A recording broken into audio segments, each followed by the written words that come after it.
My name is Emily. I'm 30 years old, and no moment in my life prepared me for what I witnessed that day at the family reunion.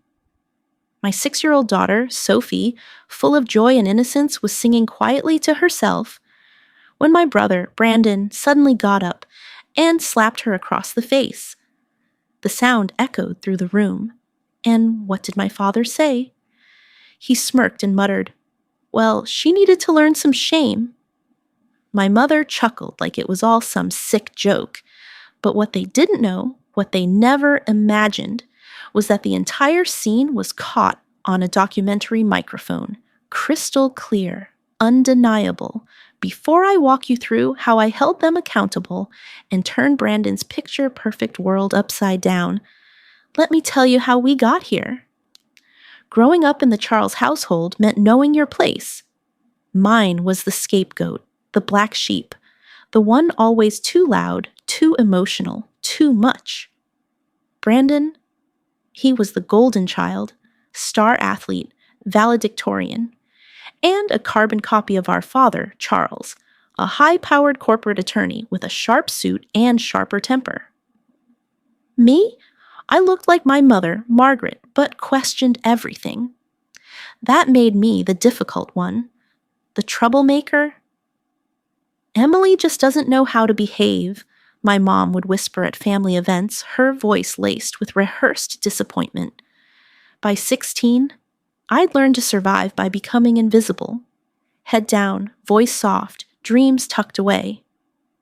But when I met Kyle during my first year of college, I thought I'd finally found my way out. He listened, he saw me. We married young, just 20 years old, but at the time, it felt like hope. My parents showed up to the wedding with tight smiles and veiled insults. Brandon, already climbing the ladder in finance, gave a lavish gift and offered a toast that ended with a dig.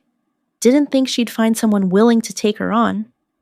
Laughter, shrugged shoulders, and me swallowing my pride. For a little while, life was good. Kyle and I lived in a modest one-bedroom apartment, and I finished my degree in communications. When Sophie was born, 7 pounds, 3 ounces of pure magic, I promised her that she'd never question her worth the way I had. But at age 3, the cracks began. Kyle had an affair. By the time Sophie turned 4, I was a single mom, juggling rent, daycare, and a job as an administrative assistant. And every time I asked my parents for help with a $300 car repair or back-to-school supplies, they acted like I'd failed again. Meanwhile, Brandon lived in a 4,000-square-foot home with his wealthy wife and a spotless reputation, until the day he hit my daughter. And everything changed. Brandon sipped his bourbon like a king surveying his kingdom, his eyes lingering on me just long enough to deliver the silent message he always had. "You'll never measure up." He didn't need words.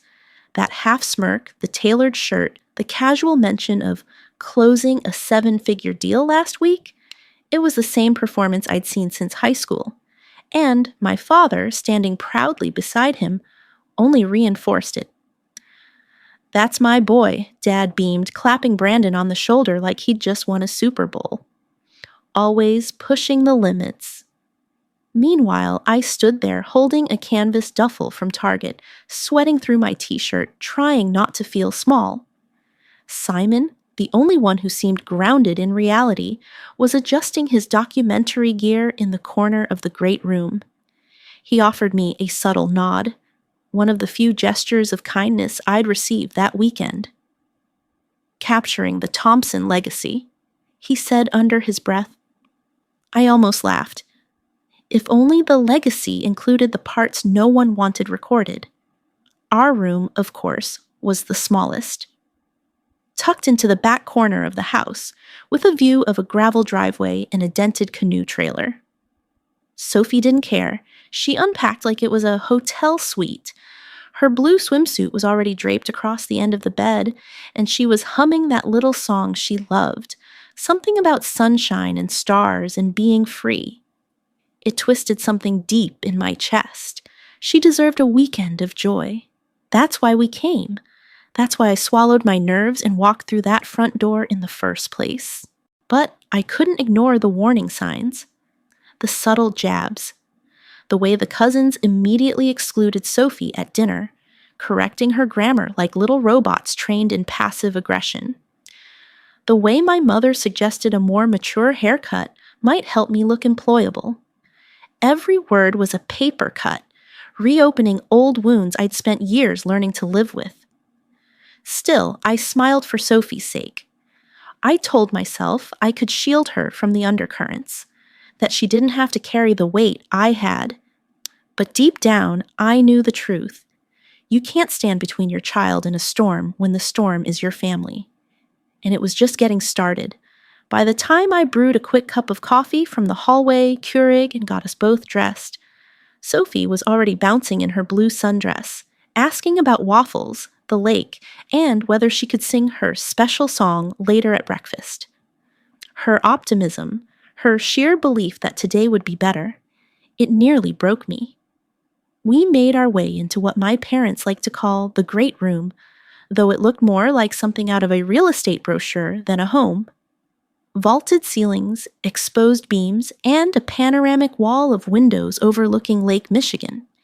It was beautiful and cold. Like every inch of it had been designed to impress, not to comfort. The long oak dining table was already filled. My father sat at the head, naturally, buried behind a copy of the Wall Street Journal. My mother fluttered around in a silk blouse and pearl earrings, managing the catering staff like she was hosting a political fundraiser. Heaven forbid she actually scrambled an egg.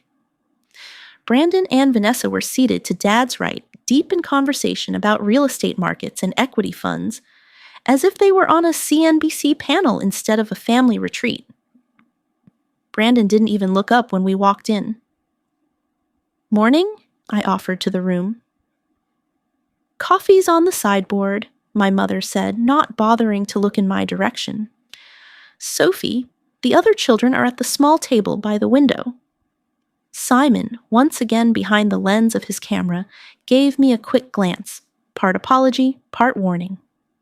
I took a deep breath and guided Sophie to the kids' table where her cousins barely acknowledged her. She sat down cheerfully anyway, determined to belong. The rest of us made small talk, weather, property taxes, gas prices, like we were strangers at an airport bar. No one asked about Sophie, no one asked about me. But Brandon, of course, held court. He joked about a new client who'd barely understood basic financial terms, and everyone laughed because in this house, success wasn't just celebrated, it was weaponized. As I watched Sophie hum quietly into her waffle, coloring a butterfly with her favorite purple marker, I realized this house wasn't a reunion, it was a performance.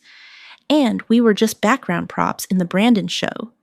The moment his hand struck her, the sound cracked through the great hall like a gunshot. The room fell silent, except for the sickening scrape of Brandon's chair and the soft thud of Sophie's coloring book as it hit the floor. My daughter, my 6-year-old baby, staggered back with wide, stunned eyes, a red handprint blooming across her cheek like a brand. Time froze. And then came the smirks. "Like mother, like daughter," Brandon said smugly, his voice loud and confident, as though he'd just taught a valuable lesson. "Both useless." I stood there, paralyzed, holding back an explosion of fury until my father folded his newspaper like nothing unusual had occurred. "Well," he said with a smug smile, "she needed to learn some shame. Girls these days aren't taught how to behave." My mother let out her signature laugh, light and decorative, like wind chimes masking a train wreck. Emily always had trouble understanding her place. That's when I moved. Fast. I rushed to Sophie, her little body already shaking with sobs. Her face was hot with pain, confusion, and humiliation, and her hands clutched the edge of her dress like she was trying to disappear inside it. "What is wrong with you?" I snapped at Brandon, my voice trembling. She's 6. She was singing. He crossed his arms, utterly unfazed. She's old enough to learn that the world doesn't revolve around her noise, he said flatly. Maybe if someone had taught you that, you wouldn't be a divorced secretary raising a brat alone. I stood, holding Sophie close to my chest, shielding her from their stares. My jaw clenched. Administrative assistant, I corrected, the words escaping before I could stop them. But it wasn't about job titles now. It was about decency, about humanity, about the fact that a grown man just hit a child, and no one blinked, no one but Simon, who stood frozen near his camera gear, eyes wide, face pale, and suddenly I remembered. The microphone.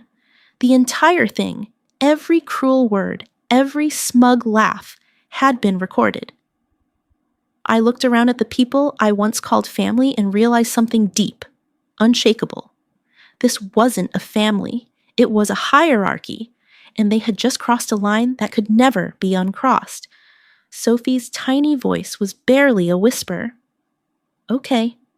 She didn't argue, didn't smile. Just reached for her little overnight bag with trembling hands, the yellow butterfly on her dress now crumpled from hours of clutching. That subdued, okay, broke something in me deeper than any insult my family had ever thrown. I moved fast, my heart racing. Every second inside that house felt like I was gambling with my daughter's sense of safety. I zipped up our suitcase, double-checked for her stuffed rabbit, and pulled the blackout curtains closed. We didn't need another curious glance from anyone outside that door. Downstairs, I could hear laughter rising again, muffled but unmistakable. The sound of people who had already moved on, as if a 6-year-old girl hadn't just been slapped across the face for daring to sing. As if it was just another awkward family moment to sweep under the Persian rug. But this time, I had something they hadn't counted on. Proof. Simon was waiting, as promised, beside his gray SUV parked just beyond the row of pine trees. He handed me a small USB drive wrapped in a napkin. It's all there, he said quietly. The slap, the insults, your dad's shame comment, your mom's laugh, everything. Simon, I said, my voice low. You didn't have to. I did, he interrupted. Someone had to do the right thing. His jaw was tight. I've stayed quiet too long. I slipped the USB into my purse, thanked him, and carried Sophie to the car. She clung to me as I buckled her in, her cheeks tear-stained and flushed. As we pulled away from the lake house, my hands gripped the steering wheel so tightly my knuckles turned white. I didn't look in the rear-view mirror. The drive to Chloe's house was just under 2 hours, but it felt like 10. Sophie fell asleep before we hit the highway, her thumb resting near her lips the way she used to when she was little. My phone buzzed with messages, first from my mother, then my father, then Brandon. I didn't read a single one. When we pulled into Chloe's driveway, she ran out barefoot, robe over her pajamas. She didn't say a word. She just opened the car door and took Sophie from my arms like we were escaping a fire. And in many ways, we were. That night, while Sophie slept curled up with her stuffed rabbit in the guest room, I sat at Chloe's kitchen table gripping a mug of lukewarm tea I'd forgotten to drink. The USB drive lay between us like a loaded weapon. Proof. Not just of a slap, but of years of silence, of favoritism and masked cruelty, all packed into a few minutes of audio. Chloe reached across and touched my hand. You don't have to listen to it again. Yes, I do, I said quietly. I need to hear exactly what they said. No filters, no memories trying to soften it, and I need a witness who wasn't raised to excuse it. So we listened. It was worse than I remembered. Brandon's voice smug and cold, saying, like mother, like daughter, both useless. My father's casual, she needed to learn some shame. And my mother's laugh, light, melodic, like she was complimenting a dessert tray, not condoning the assault of a child. When it ended, the room was silent except for the soft hum of Chloe's refrigerator.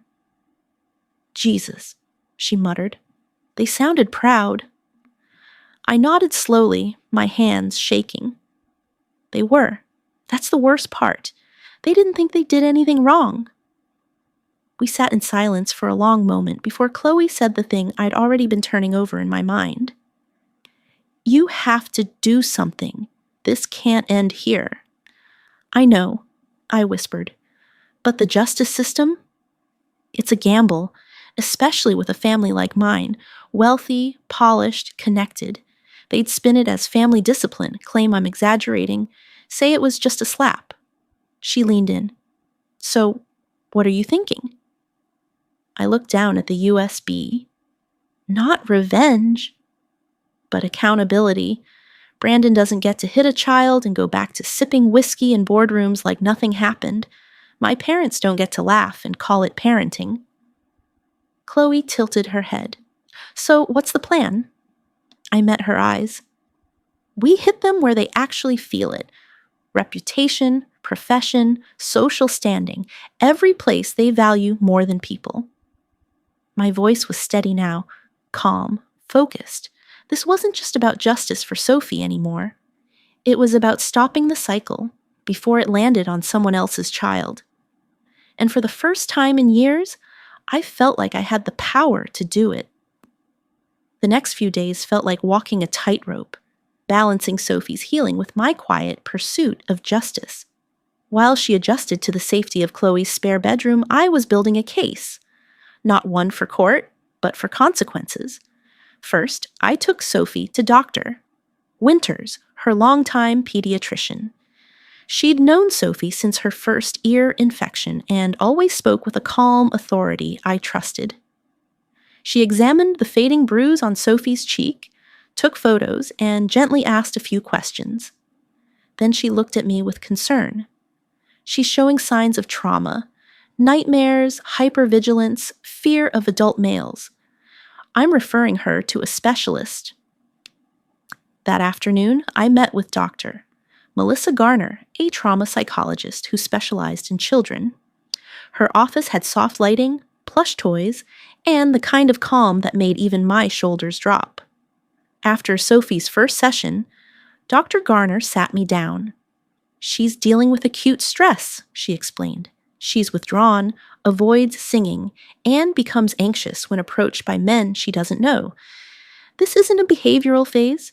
It's a direct emotional response to what happened. Will she recover? I asked, trying to steady my voice. With the right support, yes, she assured me. But this wasn't a light slap, Emily. This was trauma. I'll write up a formal evaluation. That evaluation became the first official entry in what I started calling the file. Next came the police report. Officer Jenkins listened carefully as I detailed the incident. When I handed her the flash drive, she plugged in her department-issued laptop and listened through headphones. After a long silence, she looked up. With just your testimony, it'd be tough. But this changes everything. It creates a formal record. If anything else happens, or if you ever want to pursue further action, you've got something real. Meanwhile, my phone was lighting up like a slot machine. My mother texted guilt-laced lines like, "You're tearing the family apart," followed by, "It was just a misunderstanding." Brandon's tone had shifted entirely, from smug to threatening. "You're going to regret this. You're making a scene." But I stayed silent. Instead, I opened the audio file on Chloe's laptop and trimmed it. Nothing altered, just the facts. No background noise, no filler. Just the slap, Brandon's venom, my father's shamed comments, and my mother's laughter. The truth, condensed, ready. And next, I knew exactly where to send it. The audio clip was just under 2 minutes long. No commentary, no dramatization. Just the raw, unfiltered truth. Brandon's slap, his words dripping with contempt. My father's smug endorsement. My mother's cold laughter. I let their voices speak for themselves. Then I sent it. 3 carefully crafted emails, each written with clinical precision. No anger, no emotional appeals, just facts. The first went to Meridian Financial's board of directors, where Brandon served as vice president under a strict ethics clause. The second to the Children's Future Foundation, where he sat on the board as a child welfare advocate. And the third to the Westlake Business Leaders Mentorship Program, where Brandon mentored high school students. Each message made it clear. I wasn't seeking attention or revenge. I was a concerned parent, sharing conduct that raised serious ethical concerns, especially considering his leadership roles involving youth. I requested confidentiality, citing concern for my daughter's emotional well-being and privacy. "Are you sure?" Chloe asked as I hovered over the send button for the final one.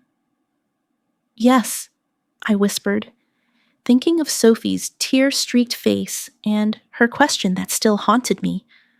Was I bad? No child should ever grow up believing they deserved violence for being joyful. I hit send. By mid-afternoon, my phone lit up like a Christmas tree. Brandon had found out. One of the board members must have forwarded the email within minutes. His tone shifted from smug to frantic. "What did you do? The board called an emergency meeting. They're talking about suspending me. Fix this." Now my parents joined in soon after. "You've embarrassed us. You've betrayed your family.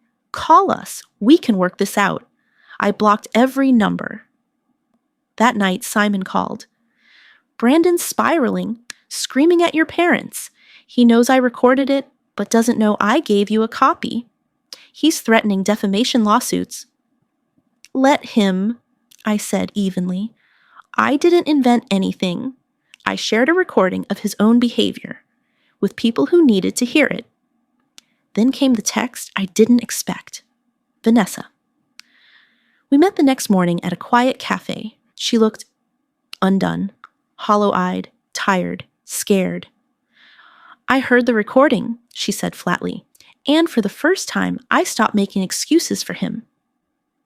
As we spoke, something shifted. This wasn't just about Sophie anymore. Vanessa was trapped in a quieter version of what I had escaped, and now she was starting to wake up too. After our meeting, I emailed Grace, my supervisor at Madison Marketing, with a concise summary of the situation and a copy of the audio, just in case Brandon tried to smear me professionally. Her response came within the hour. "This is horrific. Please take all the time you need. We've got your back, and if anyone from your family tries to contact the company, they'll be dealing with legal, not HR." It was the first time in weeks I exhaled fully. The dominoes fell quickly from there. Within days, Brandon was placed on administrative leave at Meridian Financial. The board launched an internal investigation citing possible ethics violations. By the end of the week, the Children's Future Foundation scrubbed his name from their website. The mentorship program quietly removed him from all events and communications. Once word began to circulate, the reaction from the broader community was swift and fierce. Parents from Sophie's school sent emails of support. A neighbor I barely knew dropped off a home-cooked casserole and a note. "You're not alone. My sister went through something similar. We believe you." Even acquaintances I hadn't spoken to since college reached out with stories, many painfully similar to ours. Brandon, meanwhile, began lashing out through back channels. He told anyone who'd listened that I had spliced the audio, that this was a bitter, jealous attack from a single mom with a grudge. But once people heard the unedited clip, his lies collapsed under their own weight. Then Simon called. "I think you should know," he said quietly. 3 different family members told me they'd seen Brandon get rough with the kids before. His nieces, even one of our cousin's boys. They stayed quiet out of fear, but they're speaking up now. That knowledge hit me like a wave. This wasn't just about Sophie anymore. Brandon's behavior wasn't new. It was generational, and it had gone unchecked for far too long. As the consequences grew, Brandon shifted tactics. One moment, he was sending furious messages calling me a traitor. The next, pitiful pleas. We're family. Please don't ruin me. But I didn't respond. Not once. Instead, I focused on Sophie, who was slowly, bravely reclaiming her voice. She began to hum again while brushing her teeth, then softly sing while coloring. Not for attention, not for approval, just because she could. And this time, no one was going to take that from her. When my grandmother Rose called, there was no room for debate. At 87, she still spoke with the kind of authority that made even my father pause. "This has gone far enough," she told me. "I want the family in one place. Sunday, 2:00. "I don't think there are two sides to this," I replied carefully. "Maybe not," she said, surprisingly measured. "But the silence is poisoning this family. We need to face it, all of it." I didn't bring Sophie. Dr. Garner was clear. This was adult business and Sophie's healing came first. Chloe offered to stay with her while I faced the fire alone. Driving up to Grandma's old Victorian, 3 stories of history, pride, and ghosts, I felt like I was walking back into a battlefield. My parents were already seated stiffly on the floral upholstered couch, posture tight, faces unreadable. Brandon stood near the fireplace, nursing what looked like shame and ego in equal measure. Vanessa sat apart from him, arms folded, gaze out the window. The rest of the family filled in around the room, uncles, cousins, aunts, many of whom hadn't said a word since the lake house. Then Grandma walked in, cane in one hand, legacy in the other. "I've seen 5 generations come through this family," she began, "and never have I felt such disappointment." My father bristled. "If you just hear us out." "I'm not senile, Charles," she snapped. "Simon played me the recording." A hush fell. Even Brandon flinched. "You hit a 6-year-old, she said, eyes locked on him. "For singing. Then you insulted her mother. You violated trust, you abused your power, and you dragged this family's name into disgrace." Brandon's face flushed. "It wasn't that hard." "That's not the point," she cut in. "A man doesn't raise his hand to a child. Period." Then she turned to my parents. "And you laughed." My mother's composure cracked. "You don't know what Emily's like. She's always made things harder than they needed to be." "I know what I raised," Grandma said sharply. Her gaze fell on my father. "You were disciplined too harshly. I failed to stop it. I won't make that mistake again." Then she turned to me. "You protected your daughter, even when it cost you everything. You did what I never had the courage to do." For the first time in my life, I felt seen. But we weren't done yet. It was Uncle Robert who finally broke the silence with a low, gravelly confession. He'd once seen Brandon shove a colleague during a heated golf match. "I didn't say anything," he admitted. "I figured that's just how men blow off steam." That moment cracked something open. What followed was a cascade, stories that painted a clear, painful pattern. Brandon's unchecked temper, my parents' unwavering defense, and the collective silence that allowed it all to fester. Every new truth brought color to Brandon's face, none of it good. His usual bravado shriveled as the room filled with long suppressed memories and quiet shame. And then Vanessa spoke. "I'm filing for separation," she said, her voice calm, resolute. The room stilled. Brandon's head snapped toward her. "What? Vanessa, don't." "This wasn't just a one-off," she said, eyes fixed on the carpet. "I've been ignoring the way you speak to me, the slam doors, the things you throw, the dread I feel hearing your car when you've been drinking. I always told myself it wasn't abuse because you never hit me. But after hearing how you spoke to Sophie, I saw where this was going." My mother jumped in, her tone forced. "Vanessa, no marriage is perfect. Surely this can be worked through. Vanessa shook her head. It's not one incident. It's a pattern, and I refuse to wait for it to get worse. That day stretched into nearly 3 hours of painful truth-telling. By the end, the family looked different, not in faces, but in alignment. People weren't standing by blood anymore. They were standing by values. Brandon had lost more than his title. He'd lost the blanket protection of a family that once shielded him from consequences. And for the first time, my parents had to choose: keep enabling Brandon or risk losing the rest of us, including Sophie. As the crowd dispersed, Grandma took my hand. "Change doesn't come easy," she murmured. But today, it began. In the weeks that followed, the ripple effects continued. Meridian issued a vague statement on ethics and values. Brandon was sent to anger management. Vanessa moved out and filed for legal separation.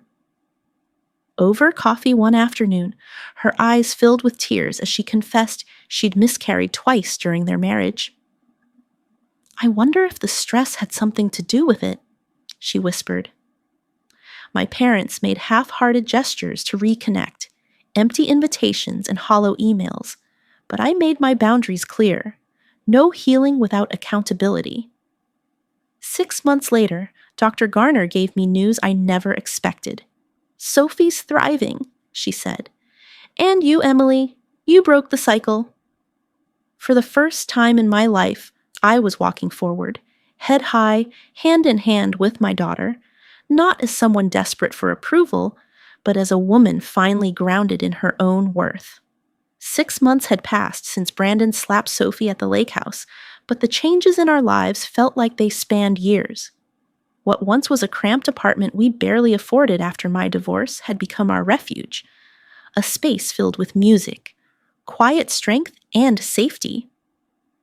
Sophie's transformation amazed me daily.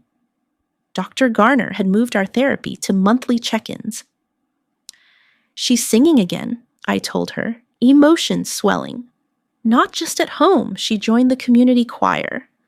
Dr. Garner smiled. "That's not just resilience, that's healing. She's reclaiming her joy." Meanwhile, the ripples of that day at the lake house continued to unfold. Brandon's career had taken a sharp nosedive.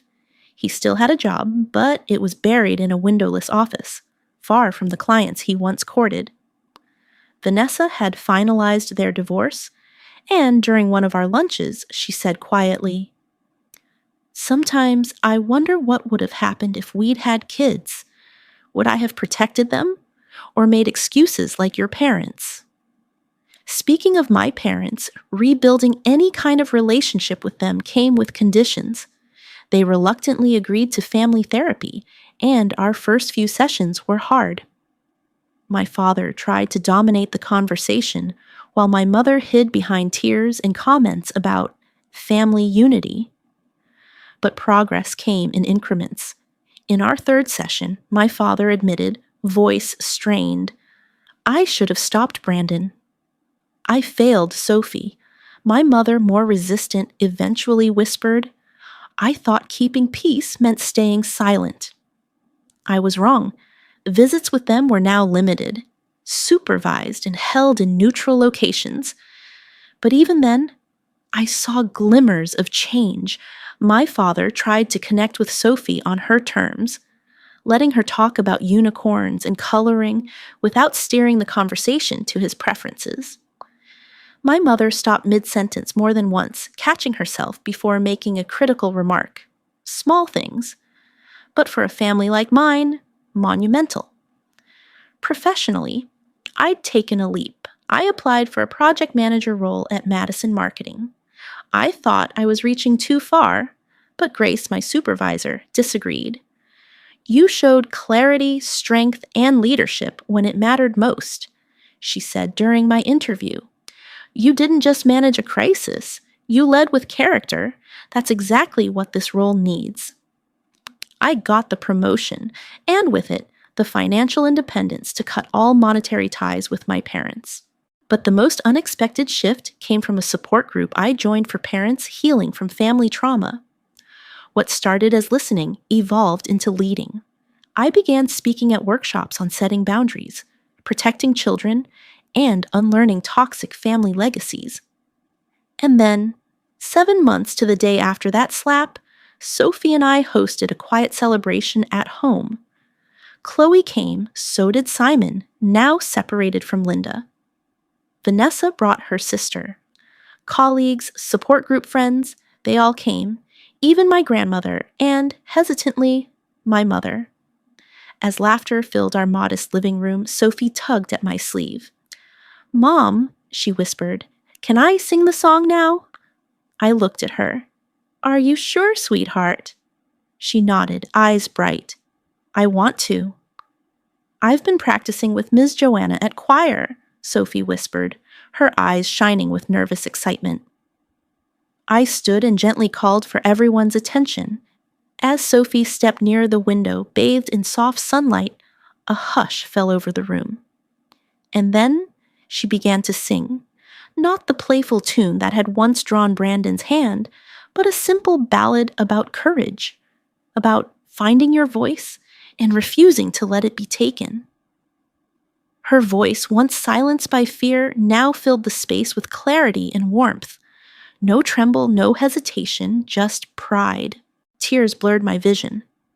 This wasn't just healing, it was a reclaiming. Not just surviving trauma, but standing tall in its wake and saying, "You didn't break me." When she finished, the applause was thunderous. My mother, seated quietly in the back, wiped her eyes. "She has such a beautiful voice," she murmured. I should have said something that day. "You should have," I replied calmly.